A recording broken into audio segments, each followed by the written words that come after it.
तो ये बाबा जो है ये तो खाली हिंदू हिंदू करते हैं, तो फिर आप मुसलमान होके आपको हिम्मत कैसे हो गया और कितना पैसा खाया है इनका सपोर्ट करके? आरा हिले छपड़ा हिले बलिया हिले ला, आरा हिले छपड़ा हिले बलिया हिले ला। ईश्वर ने, खुदा ने, दुनिया बनाने वाले अल्लाह ने कहा अब धरती हिले ला। सारे विरोधियों के मुंह में कलिका पोतने के लिए हमारे अभी मौलवी साहब जो है एक मुस्लिम होते हुए और बाबा का स्वागत कर रहे हैं पटना में, तो शर्म से डूब मरो। बाबा बागेश्वर का सपोर्ट आप किस कारणों की वजह से? काश अपने मुल्क की ऐसी फजा बने, काश अपने मुल्क की ऐसी फजा बने, मंदिर जले तो रंज मुसलमान को भी हो, अपमान हो न पाए कहीं मस्जिद की आबरू, ये फिक्र मंदिरों के निगहबान को। किसी इंसान के जान को खतरा हो तो ईश्वर खुदा के नाम पर कुछ देकर अपने धर्म को बचाओ, और अगर आपके मजहब को खतरा हो तो जान देकर अपने मजहब को बचाओ। काम इस वक्त इस देश के मौलवियों पंडितों का भारत से नफरत को मिटा देना,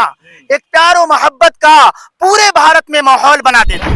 अभी हमारे बिहार में बागेश्वर बाबा की धूम मची हुई है और नौबतपुर में बाबा जो है एकदम गर्दा उड़ाए हुए हैं और भक्तों की इतनी भीड़ है कि पटना के हर एक रोड में जो है जाम का सामना करना पड़ रहा है पटना वासियों को। लेकिन इसी बीच में बता दूं, जब बाबा आने वाले थे तो उससे 4 दिन पहले मतलब ऐसे ऐसे बयान उनके बारे में दिए जा रहे थे और खास करके हिंदुओं के द्वारा ही दिए जा रहे थे। मुसलमान भाई ने किसी ने भी अभी तक खुल के बाबा का विरोध नहीं किया, जबकि बाबा जो है हिंदू राष्ट्र की बात करते हैं, लेकिन हिंदू ही उनका विरोध करते हैं और जो सत्ता में बैठे हुए हमारे तेज प्रताप यादव वही विरोध करते हैं। और उसके अलावा मैं बता दूं उनके जो भी 2-4 गो चुतियापा टाइप के मतलब जो भी है उनके साथी या दोस्त या जो भी है, मैं नहीं जानता उसकी किस पद पे है। कोई आदिवासी सेना को अध्यक्ष अपने आप को बताता है, कोई कुछ बताता है।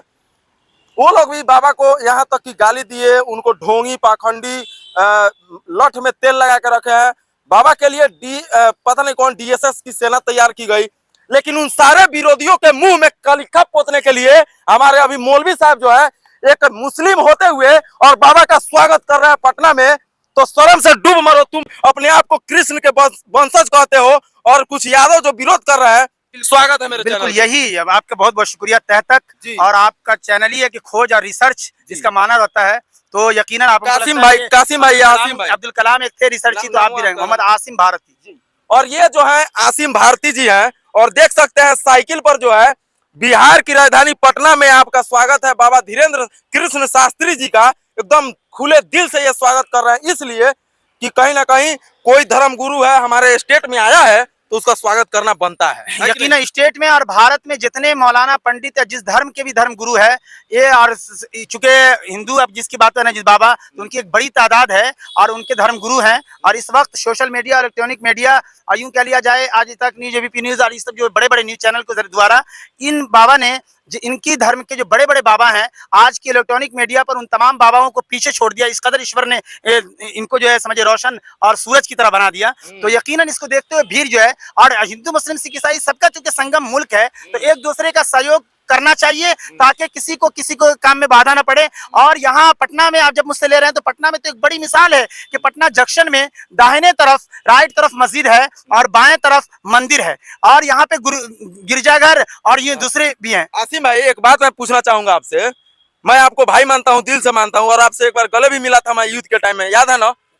बाबा बागेश्वर का सपोर्ट आप किस कारणों की वजह से कर रहे हैं? मैं इसलिए कह रहा हूं कि यहाँ पर वाकई भारत में और बिहार में खुसूसन इस तरीके से धर्म से जुड़े हुए लोग जिसका ताल्लुक वाकई सियासत से नहीं होता है, और हर धर्म के लोग होते हैं, और धर्म पर जब चूंकि धर्म से धर्म वालों को ऐसी मोहब्बत होती है कि अपने धर्म पर वो जान दे करके भी अच्छा समझते हैं, तो यकीनन एक दूसरे का सहयोग करे। और इस वक्त जबकि सियासी लोग भी और फिर देश में समझिए कि गंदी सियासत चल चुकी है, नफरत जोरों पर है, तो मौलवियों पंडितों की एक बड़ी जिम्मेदारी है। इस लिहाज से एक शेर से शुरू करता हूं, वो ये कि है काम इस वक्त इस देश के मौलवियों पंडितों का भारत से नफरत को मिटा देना, है काम इस वक्त इस देश के मौलवियों पंडितों का भारत से नफरत को मिटा देना, एक प्यार और मोहब्बत का पूरे भारत में माहौल बना देना यकीनन। और इस वक्त और भी एक जुमले और कि गीता का करें हम एहतराम इज्जत, और आप करें कुरान का इज्जत और एहतराम। एक शेर भाई और ले जाएं कि काश अपने मुल्क की ऐसी फजा बने, काश अपने मुल्क की ऐसी फजा बने, मंदिर जले तो रंज मुसलमान को भी हो, अपमान हो न पाए कहीं मस्जिद की आबरू, ये फिक्र मंदिरों के निगहबान को भी हो। तो यकीनन हिंदू मुस्लिम यहाँ दो आंख की तरह है। चलिए, हिंदू मुस्लिम का बात बोले तो ये बाबा जो है ये तो खाली हिंदू हिंदू करते हैं, तो फिर आप मुसलमान होके आपको हिम्मत कैसे हो गया और कितना पैसा खाया है इनका सपोर्ट करने के लिए? यकीनन यहाँ से देखिए, मैं चाहे वो सियासी प्लेटफॉर्म से गुफ्तगू करूं या धार्मिक प्लेटफॉर्म से गुफ्तगू करूं, तो चूंकि ये भी अपने मजहब के धर्मगुरु हैं और मैं भी अपने मजहब का सबसे छोटा धर्मगुरु, मुझसे बड़े बड़े बहुतों लाखों हैं इस देश में, तो मैं जब आप इस तरह के सवाल कर दिए तो एक शेर, क्योंकि धार्मिक रहनुमाओं का ताल्लुक तो दुनिया बनाने वालों से होता है। किसी का मोहताज ना रख जमाने में, किसी का मोहताज ना रख जमाने में, कमी कौन सी यारब तेरे खजाने में। दुनिया बनाने वाले के खजाने में किस चीज की कमी है? तो हर धार्मिक रहनुमा को कोई खरीद ही नहीं सकता। इसलिए मैं कहता हूं कि डरो और नफरत मत फैलाओ, मोहब्बत फैलाओ। तो मैं ये कहता हूं कि आरा हिले छपड़ा हिले बलिया हिले ला, आरा हिले छपड़ा हिले बलिया हिले ला। ईश्वर ने, खुदा ने, दुनिया बनाने वाले अल्लाह ने कहा अब धरती ही ले ला, अब कहां भागेला। तो यकीनन दुनिया बनाने वाले से डरना चाहिए। और एक जुमले और दे रहा हूं, कोरोना काल से पूरी दुनिया परेशान रही, ईश्वर ने कैसी बला और मुसीबत भेजी कि पूरा इंसान दंग रह गया। अरे सारे मुल्कों को नाचता अपने अपने परमाणु पर, हर मुल्क अपने अपने परमाणु हथियार दिखाता है ना। अरे सारे मुल्कों को नाचता अपने अपने परमाणु पर। आज सारी कायनात बेबस है खुदा के बनाए, दुनिया बनाने वाले के बनाए कीटाणु पर। तो यकीनन देखिए, उससे जुड़िए। और धार्मिक कथा जब ये करते हैं तो इनका एक निराला हंसमुखाना अंदाज बहुत अच्छा है। इनका आप चेहरा भी मेरे फोटो में देखें, उसी तरह फोटो भी है।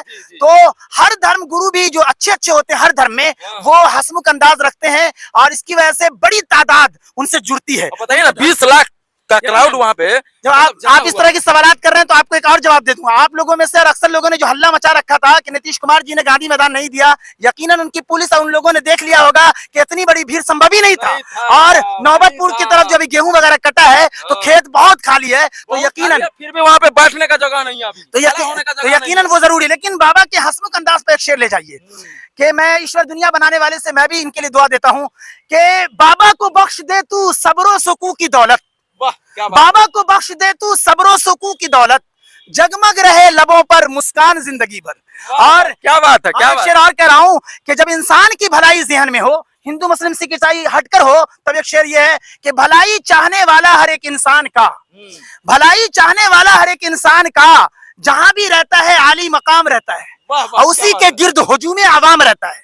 भीड़ जिसको आप बोल रहे हैं, उसी के गिर्द हुजूम आवाम रहता है। मुआशरा में जो शीरी कलाम मीठी जबान रखने वाला हो।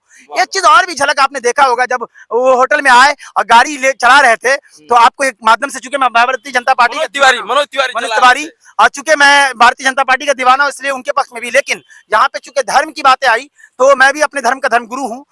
तो मैं ये कह रहा हूँ कि उस वक्त देखने में आई कि जो सियासत का बादशाह है, सियासी लाइन से मनोज तिवारी थे, वो गाड़ी दिल्ली के प्रदेश अध्यक्ष वो गाड़ी चला रहे हैं, वो गाड़ी ड्राइवर बनके। और जो धर्म के धर्मगुरु यानी धर्म के बादशाह मान लिया जाए, वो बगल में बैठे हुए थे और वो उस धर्म के दोनों हैं जिस धर्म के ये बाबा हैं। और मैं इस्लाम धर्म का हूँ और इस्लाम धर्म के प्रोफिट मोहम्मद असल है, उसके बाद अबू बकर खलीफा बनाया गया, दूसरे नंबर पर उमर। उनका सुनिए कि गुलामों को बैठाए ऊंट पर, गुलामों को बैठाए ऊंट पर और खुद चले पैदल। ये इस्लाम ऐसा सुल्तान रखता है, ऐसा बादशाह रखता है। इसलिए हमारे इस्लाम में कहा जाता है कि एक ही सफ में खड़े हो गए महमूद और अयाज, न कोई बंदा रहा न कोई बंदा रहा, आप न बंदा नवाज। आप अंदाजा लगाइए कि जब इंसान पैदा होता है किस स्थिति में होता है कि खुद से स्नान नहीं कर सकता, और जब दुनिया से जाता है फिर भी मोहताज होता है। तो किसी इंसान को आकरना नहीं चाहिए। आखिरी जुमला और सुनिए कि किसी भी धर्म गुरु को ईश्वर या धर्म गुरु से हटकर भी हो तो ईश्वर कुछ अलग से कुछ शक्तियां दे देती है जिससे आदमी दंग रह जाता है।